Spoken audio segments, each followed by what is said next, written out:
Accident हुआ। Accident के कारण घर की परिस्थिति इतनी ख़राब हो चुकी थी कि हम तीनों भाइयों में मतलब घर के अंदर पढ़ाई पढ़ाई कराने के लिए पैसे ना होने के कारण भाई की पढ़ाई छूट गई, मेरी पढ़ाई छूट गई।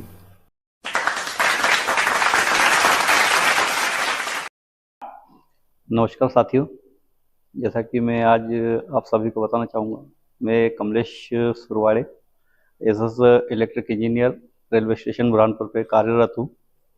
जैसा कि मैं आपको मेरी बचपन की जर्नी के बारे में थोड़ा बताना चाहूँगा कि हमारी बचपन की परिस्थिति काफ़ी ख़राब होने के कारण, जैसे कि हमारे पिताजी मतलब मजदूरी का काम करते थे और कुछ समय पश्चात उनका एक्सीडेंट हुआ। एक्सीडेंट के कारण घर की परिस्थिति इतनी ख़राब हो चुकी थी कि हम तीनों भाइयों में मतलब घर के अंदर पढ़ाई पढ़ाई कराने के लिए पैसे ना होने के कारण भाई की पढ़ाई छूट गई, मेरी पढ़ाई छूट गई। छोटा ब्रदर पढ़ता रहा। फिर घर वाले बोले बेटा पढ़ाई मत छोड़ो, पढ़ाई करते रहो।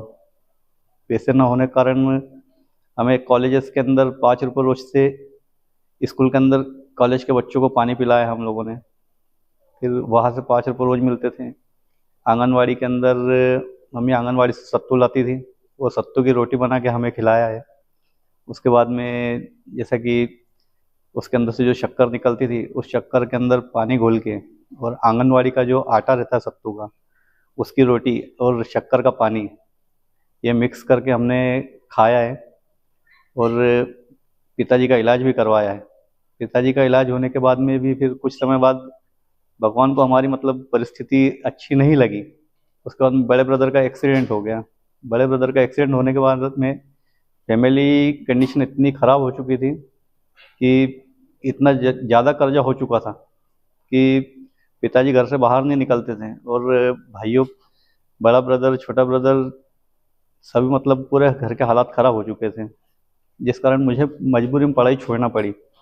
पढ़ाई छोड़ने के कारण मम्मी बोले बेटा कैसा करूँगा, पढ़ाई छोड़ दिया आपने। तो फिर मैंने ठीक है मम्मी, मैं देखता हूँ कहीं बाहर जॉब वगैरह देखता हूँ। फिर मैं कापी किताब की दुकान पे काम पे लगा। कापी किताब की दुकान पे काम करने के बाद में एक राम लखन जी सोनकर नाम के व्यक्ति मेरी लाइफ में फरिश्ता बन के आए। उन्होंने मुझे बोला बेटा, बोले तुम एक कापी किताब की दुकान पे काम कर रहे हो, बाहर बैंक में जॉब करोगे क्या?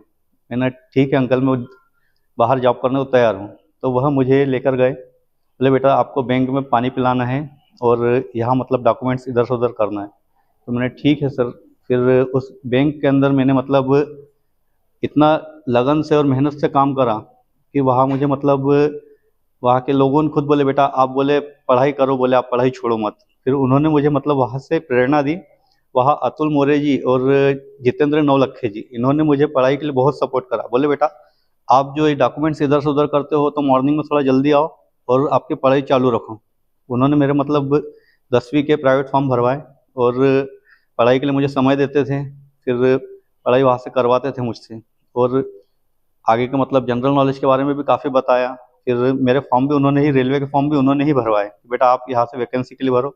10वीं पास मैंने बैंक से ही पास किया, 12वीं पास भी मैंने बैंक से ही पास किया। आगे का एजुकेशन भी मैंने मतलब प्राइवेट ही पास किया। इसके अंदर काफ़ी सपोर्ट मुझे अतुल मोरे जी और जितेंद्र नौलखे जी ने दिया। आज मैं जो कुछ भी हूँ उन्हीं की बदौलत हूँ कि मतलब बैंक में जॉब करने के बाद एक साधारण सा व्यक्ति जो मतलब ऐसा प्राइवेट जॉब करने के बाद में पढ़ाई करके रेलवे के एग्ज़ाम पास करके मतलब मेरिट लिस्ट में पास हुआ। मैं क्वालिफाइड होने के बाद में सर मुझे बैंक में बोला गया बेटा, बोले तुम पेपर देने जा रहे हो, तो वहाँ के ब्रांच मैनेजर बोलते थे कि आप जॉब जॉब छोड़ दो, बोले ऐसे बार बार आपको छुट्टी नहीं मिलेगी। तो नवलखी जी बोले बोले बेटा, बोले आप बोले जॉब छोड़ने को बोलते हैं, जॉब छोड़ दो लेकिन पेपर दो, बोले आप मेहनत करते रहो, बोले आप में लगन है, बोले आप में गट से, बोले आप ऊपर जाओगे, बोले आप मतलब कुछ करके दिखाओगे, बोले। तो मैंने ठीक है सर। उसके बाद में उन्होंने मुझे वहाँ से प्रेरणा दी कि बेटा बोले जाओ, बोले एग्ज़ाम दो। फिर रेलवे के एग्ज़ाम देने गया मैं, जिसके अंदर मैं रेलवे के रिटर्न पास कर लिया मैंने। रिटर्न के बाद में मुझे वापस बैंक में गया तो मुझे बोले नहीं, बोले आपको जॉब नहीं मिलेगी, बोले आप घर जाइए। मैंने ठीक है सर। फिर जितेंद्र नौलखे जी और अतुल मोरे जी यह मुझे मतलब पैसे देते थे खर्चे के लिए। बेटा बोले आपके पास पैसे नहीं हो तो आप ये खर्चे के लिए पैसे रखो, लेकिन आप आपकी पढ़ाई और ये चालू रखो। मैं ठीक है सर। उसके बाद में उन्होंने मुझे पैसे देते थे और आगे जैसा और आगे मुझे प्रेरणा देते रहे वो।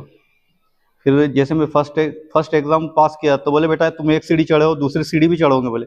उसके कुछ समय बाद मतलब मेरा फिजिकल आया। फिजिकल अजनी नागपुर में था तो मेरे पास किराए के लिए पैसे नहीं थे। सर ने मुझे वापस पैसे दिए, बोले बेटा ये पैसे रखो और आप जाके बोले अजनी में आपका रिटर्न फिजिकल पास करो। फिजिकल ग्राउंड पास करा, 2 सीढ़ियाँ चढ़ चुका था मैं। उसके बाद में मुझे थोड़ा मतलब ऐसे खुशी होने लगी थी कि यार 2 चीज़ें मैंने पास कर ली है, आगे की भी मैं मतलब जैसे कि आगे मतलब मुझे पढ़ाई के लिए उन्होंने कहा कि बेटा आप पढ़ाई मत छोड़ो और पढ़ाई करते रहो। मैंने ठीक है सर। उसके बाद मुझे नागपुर जाना पड़ा रिटर्न के लिए। रिटर्न मैंने वहाँ पास करा, फिजिकल मैंने नागपुर में पास करा। उसके बाद में मेरा वेरिफिकेशन के लिए मुंबई जाना था। मुंबई जाने के लिए उन्होंने मुझे बोला कि बेटा मुंबई जाओ। मुंबई जाके आया तो सर बोले कि बेटा आपने रिटर्न भी पास कर लिया, फिजिकल पास कर लिया हो, वेरिफिकेशन भी आपका पास ही हो जाओगे आप। वेरिफिकेशन पास करा। उसके बाद में मुझे मेडिकल के लिए भुसावल दिया गया, जहाँ मैंने भुसावल मेडिकल पास करा।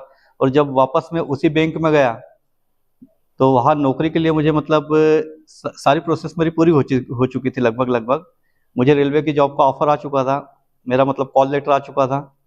ये सब होने के बाद में जब जिस टाइम पे मैं नौकरी ज्वाइन करने गया, नौकरी ज्वाइन करा और वापस ब्रांच में गया, तो जो ब्रांच मैनेजर मुझे मतलब जिनको मैं पानी पिलाता था, जिन्हें मैंने मतलब जिनके सामने मैंने झाड़ू लगाई, टेबल साफ करे, वही ब्रांच मैनेजर मुझे बैठता है, बोलता है आइए सर बैठिए सर। और मुझे उनके जस्ट सब सामने कुर्सी बैठा के उन्होंने मुझे चाय पिलाई और बोले सभी को बोले बोले यह प्रेरणा है बोले हमारे लिए जो मतलब इतना स्ट्रगल करके यहाँ तक पहुंचे हैं। काफी उतार चढ़ाव आए, तो मैं सभी स्टूडेंट को यही कहना चाहूंगा कि कभी भी हिम्मत मत हारो और किसी भी चीज से घबराओ मत, क्योंकि आज तुम मेहनत करोगे तो यह जो फल है तुम्हें आगे कहीं ना कहीं जरूर मिलेगा और तुम इससे बहुत आगे तक पहुंचोगे। तो मेरा यही कहना है कि पढ़ाई करते रहिए और अपने देश का नाम भी रोशन करिए और सभी साथियों का नाम भी रोशन करिए। जब आप कहीं अच्छी पोस्ट पे चले जाते हो तो हमें भी खुशी होगी कि नहीं यार हमारी प्रेरणा से स्टूडेंट इस पोस्ट पे पहुंचे हैं। बस सर, थैंक यू सर। मेरी इतना ही कह के मेरे अपने शब्दों को विराम दूंगा। धन्यवाद।